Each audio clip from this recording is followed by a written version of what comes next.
Hello guys, welcome back to my YouTube channel. Welcome back to another video. Thank you all so much for tuning in once again. If you're new here, please be sure to hit the subscribe button and join the family. And if you're not a subscriber, thank you for always joining in. You all know I really and truly appreciate you. Now in today's video, I'm going to be talking about my Canada visa application process. So I'm going to try as much as possible to make this video very short and straight to the point. And do not forget to give this video a very big like as well. So Canada visa application process. Now I know you guys will be wondering, did you use an agency? No, I did not use an agency.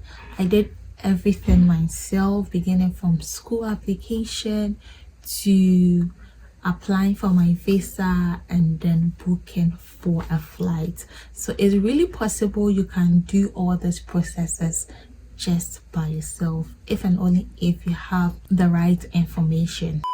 I'm here to share my experience with you guys and then let you know it's really possible to do all of these processes by yourself. So the entire visa application process to Canada took me 3 months. I got my visa approved in 3 months, and this isn't something I had done before.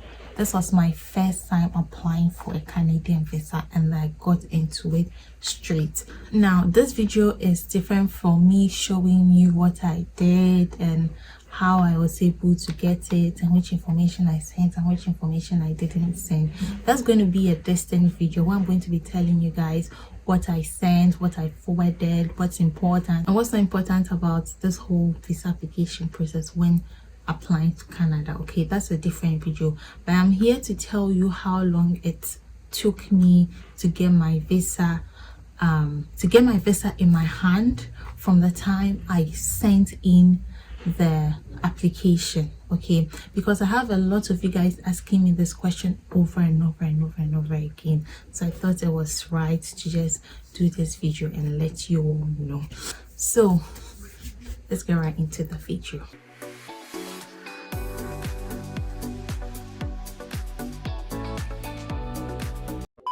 Well, let's start from a school application. I applied for the school when I got my admission in March. So that was a very good timing to start my application, but I didn't know how it could take so long to get your Canada visa. Like, I didn't know it took so much time and it was that stressful. I didn't think of it that way at all.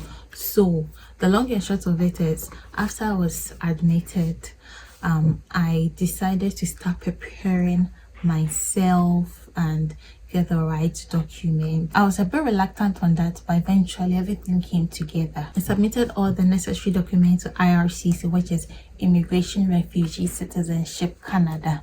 So after I was done with that, I had an email from them, I think the next day, which was on the 19th, to go for my biometric. Yeah. So after I had the email, I decided to completely ignore the email because I was just thinking it was something that you can just walk and go. You know, in Ghana, if someone says you can do something, you can just do it at your own time and pace. I didn't know the longer you take, like the more you keep wasting time, the more it's going to affect the time that you receive your visa. And also I was like doing so much stuff at that time and I was really busy. After I had the message on 19th June, so after that, I thought, I live in Kumasi in Ghana, so I thought I could just get I thought VFS was in Kumasi, and so I remember, I think on the 20th or yeah, I think on the 20th or 25th thereabout, I decided to go to Edum. If you people know Kumasi, I apologize if you don't know this part of Ghana, but I come from Ghana, that's why. And then I found out there was no VFS office. Meanwhile, Google said there was a VFS office in Kumasi, so I was so disappointed. And so I was just wondering, if there's no VFS office in Kumasi, then where can I do this? Because on the letter it said I had to do my biometric at the VFS office. So now I had to go back to read the whole letter, and I realized, oh, they provided the location in the letter that instructed me to go for my biometric. So that day I went online and booked the slot. I was so lucky that when I realized they had provided the link in the mail, I was just like so lucky I didn't relax and then come back later to check it. Okay, I just decided to book instantly, and then when I went on the site, they just had 3 last slots for June.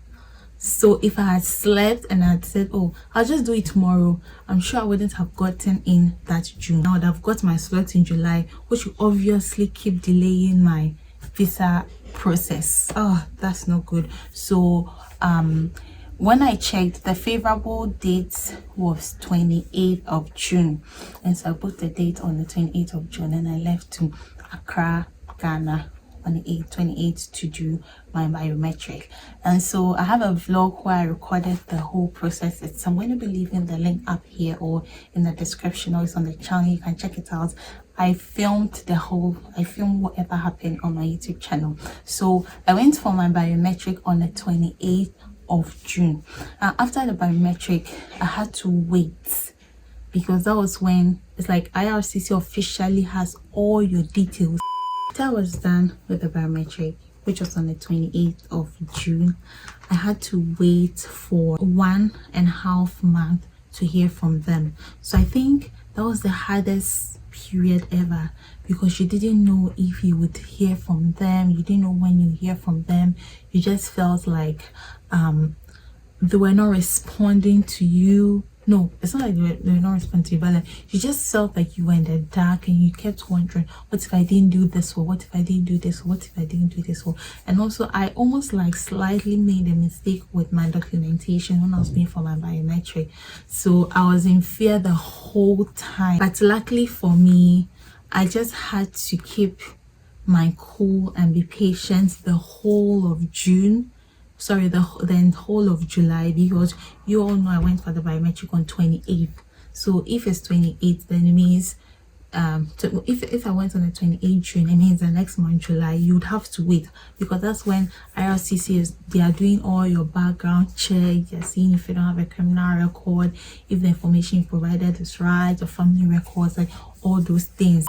So guys, in August, which was on the 27th of August, I received a message from IRCC to go for my medical examination, and that was like the highlight of it all, because you know, if IRCC sends you a message to go for your medical examination, then you know you're 90% successful with this whole visa application process.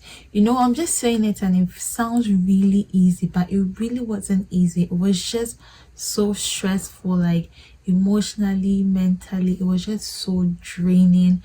And oh, let's not talk about the finances as well. You would have to be paying this and paying that, not to IRCC, for instance, your transportation and what you eat. I mean, if you come from a place like where I come from, which is Ghana, where you have a lot of institutions centered at a particular region, you just have to be moving to the capital city just for any single detail. I mean, just any single activity, because most of the regions do not have like those functional institutions, and so that made it way harder than I could have even imagined. So after I had the message on the 27th of August, I guess I finally did my medical examination on the 30th of August. I also have that video on my YouTube channel, so you can check it out. I took you guys along to Archive House, where I'm going to do my medical examination. It's going to be in the link as well, or you might also want to check it out on the channel. So after the medical examination, I had to wait again to hear from them. I didn't hear from IRCC until September, until the 7th of September, when I received an email that my medical examination has been successful. I needed to forward my passport for approval. I'd love to read the message that they sent to me. They said, This is in reference to your application for temporary residence. Decision has been made on your application. You require your passport to finalize the process. I received that message on the 7th of September, and so I decided to, I knew I had to go to Accra the next day, which was on the 8th, and then I found out I could use DHL to, and so I didn't go on the 8th, rather on the 9th. I went to DHL in Kumasi, and then I forwarded my I sent my passport and the important documents they had requested for to DHL, and then DHL sent it to that was on a Friday. The 9th was on Friday, and so the next day was 10th, which was on a Saturday. And you know, these agencies don't work on Saturdays and Sunday. So on Monday I received a message from VFS that they have received my passport. So I also had to wait for a week and a half to receive my passport from VFS, because when you submit your passport, they will ask you for an address that they can deliver it to after your passport has been stamped.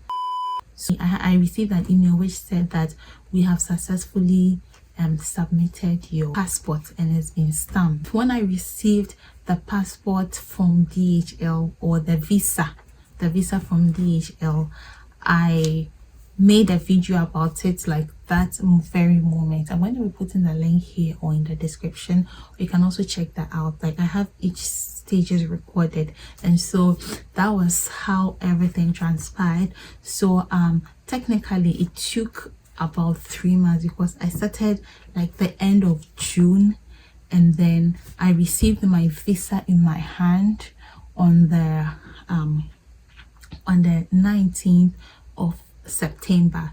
So if you add all those processes, including like the waiting time and me delaying, you know, those unforeseen circumstances, it took me like practically 3 months, because let's say July, August, September, and then I even went for my biometric on the 28th of June, and then I finally received the visa in my hand in on the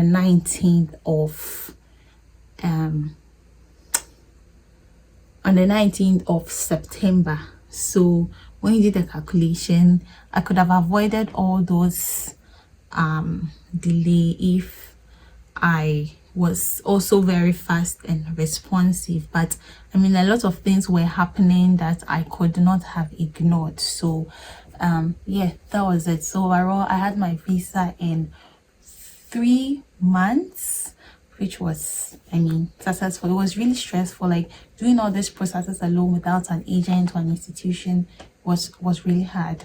I'll be doing a video where I'll tell you like the important documents I used that I think you can also use, and some of the effective tips or strategies that you can adapt to ensure that your visa is being approved and not rejected. And so I'll be really glad to share that with you. I hope this video answers your question on how long I waited to have my visa approved. And also, I'll just encourage you, if you gain your admission, please just start with your visa application process immediately, because it takes quite some time, so that school would not start and then you'll have to rush in. For my case, school has started on the 6th of September, and I had my visa in my hand on the 19th. So you could imagine, I was just lucky that some of my courses were being taken online, so I had to join online for a month before I joined my classmate in Canada in October. So it was a very difficult, it was really stressful. Catching up wasn't easy, but by the grace of God, I was able to catch up. School was good, grades were good, everything was just so fine. And I mean, I'm just saying it like I'm just saying it like it was so easy, but it was so hard, it was difficult. But yeah, here I am telling you guys how it went. so that you might not make the same mistakes I also made. I hope this video was helpful and informative to you. Don't forget to subscribe and watch other videos on the channel, because I have equally relevant and informative as well as entertaining videos on the channel, so check them out. And also I show you Canada through my eyes. Enjoy. Bye. Follow me on Instagram, Facebook and TikTok at edufiaakrong. Till then, I'll be back with more interesting videos. Peace. Bye. Mwah.